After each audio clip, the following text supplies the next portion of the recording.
திடீர்னு அவர் நேர்ல பாக்குறீங்கன்னு வச்சுக்கோங்களேன், என்ன பேசுவீங்க? ஏன் இப்படி விட்டுட்டு போயிட்டீங்கன்னு கேட்க தோணும். ஏதாவதுனாலும் நம்ம 2 பேரும் பேசியிருக்கலாம்ல.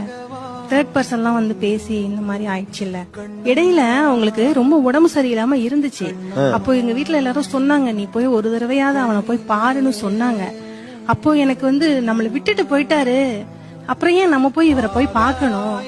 என்ன வேணான்னு தானே சொல்லிட்டு போன நீனு, உன்னையே நான் வந்து பார்க்கணும். ஒருவேளை அந்த டைம் நான் பார்த்திருந்தேன்னு வச்சீங்களேன், அப்போ அடுத்தடுத்து உள்ள சூழ்நிலை வந்து நம்மள இணக்கமா ஆக்கி இருக்கும். அவளே வந்துட்டா அப்படின்னு. ஆனா ஒரு இடத்துல அவர் சொன்னாராம், ஒரு டெத்துல வந்து, இப்ப வந்து என் ஒய்ஃபும் என் பையனும் இந்த இடத்துல நின்றுருந்தா எப்படி நல்லா இருக்கும் அப்படின்னு அவரு அங்க சொன்னதா எங்க ரிலேஷன் வந்து எங்கிட்ட சொன்னாங்க. அப்ப அவரும் அப்படிதான் நினைச்சுக்கிட்டு இருக்காரு. ஏன்னா எல்லாத்தையும் சமாளிச்சு வந்திருக்கேன். என்னை பத்தி அவருக்கு தெரியும் தானே.